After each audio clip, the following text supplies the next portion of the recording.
Okay, it's on to Leos. It's a great time to be a Leo. I think anyway. Bottom of the deck. So I feel right now what's surrounding you, some of my Leos are going through a transition sort of period where you feel like some of your choices that you made may not have been the greatest choices to make when it comes to love. Because don't forget, we're talking about love. I feel like every time maybe you take 2 steps forward, you feel like you're taking 2 steps back and you feel things aren't working out for you. You may feel that someone you are involved with is not being honest and they are maybe doing things behind your back, and just the relationship in itself is not balanced and you're feeling defeated over this.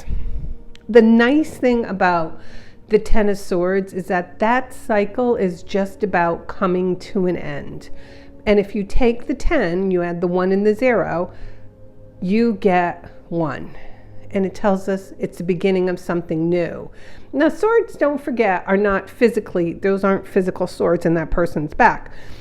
Those are our thought process. So those could be words from someone, and words cut just as much as a sword would. Those could be your own thoughts, your self-defeating thoughts, because sometimes we're our own worst enemies. So, moving on. And this is my Morgan Greer deck, in case anyone is interested. And I love this deck. I think it's actually a really good deck, too, if you are a beginner reading tarot cards. I do love the symbology in it. So, again, moving forward, I feel in this love situation that you're in, and I'm hoping these cards are going to get better. I'm going to make enemies. I feel like you're getting, well, for lack of a better term, half-ass offers. So this person isn't putting their whole ass in. They're only putting half their ass in. And they're only giving you bits and pieces. They're kind of like breadcrumbing you. And you're just not happy with it. If you look at this person, you're getting these offers. You could see this hand comes and it's like a little cup. And it's almost like you're almost afraid to reach for it because you're afraid they'll pull it right back as quick as they offered it to you. And there's a chance that could happen. There's definitely a chance. The funny thing is, if you look down here at these bigger cups, there's actually more to be offered to you. Okay? More to be offered to you. And there you go. The 9 of Cups. But how do we get to the 9 of Cups? How do we get there?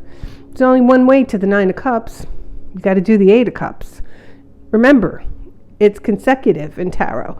You have the cards that aren't showing are as important as the cards that are showing. So how do we get to the 9 of Cups? We have to do the 8 of Cups. And what does the 8 of Cups do? Either you or someone you're involved with has to leave a withstanding relationship to move to something better. Okay? If that makes sense. You have to be careful what you wish for with the 9 of Cups, because that is the fairy godmother. Because sometimes the fantasy is better than the reality. Okay?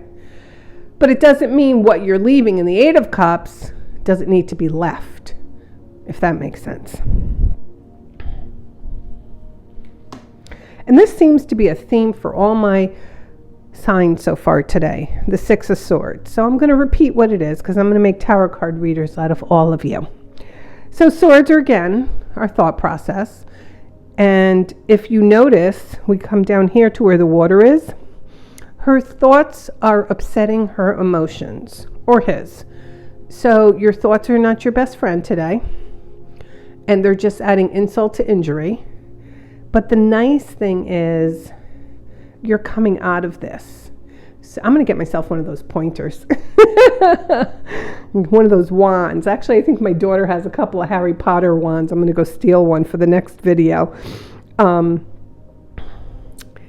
You're coming out of it. And if you look back here, you see that smoke? That is the smoke from a tower situation. So you're kind of going to be coming out of all this craziness and into a calmer place. And some of my other Six of Swords and my other decks always show the boat heading towards the star, which is the fairy godmother of the tarot deck. And this one doesn't, but it doesn't mean you're not headed there. And that's the wish you want. That is the wish where God, Jesus, Buddha, whoever you believe in, are backing you and they're cheering you on, and it's your destiny and it's what they want you to have. Okay? And I feel like you could be traveling towards an air sign person. Libra, Gemini, or Aquarius. You could, or it could be you, a person who's in authority, because don't forget the King of Swords is usually someone in authority. Someone who wore a uniform maybe at one time, maybe they were in the military, maybe they're a cop. Those are just the MOs of the King of Swords. But he doesn't really show his emotions that much. He's kind of standoffish when it comes to really being deep into the emotions. But that's the person who's you're heading towards, if you can see. Maybe he's going to be out there like a buoy, and you could just pick him up. So then we get the Wheel of Fortune. And the Wheel of Fortune is a serendipity card. And again, that's the card where God, Jesus, Buddha, your angels, your spirit guide, your dead Aunt Myrtle, they say, give me the wheel. I'm taking it over. And they kind of put you in the right place. They put you where you need to be. So one last card to sum up this reading, and then we will tie it together. Equal reciprocity. So whatever situation you're in right now, whether you stay in it or you leave it, if you stay in it, it could get better. But if you leave it, it will get better, if that makes sense. So if you leave it to seek out someone else, you probably will be happier. But if you stay in this one, you're going to end up with a lot of Four of Cups until this person is ready to move too. All right, my loves, I hope this made sense. I don't know if I have a lot of Leos out there who watch. Leave your comments below. And everybody, make good choices. Have a great day.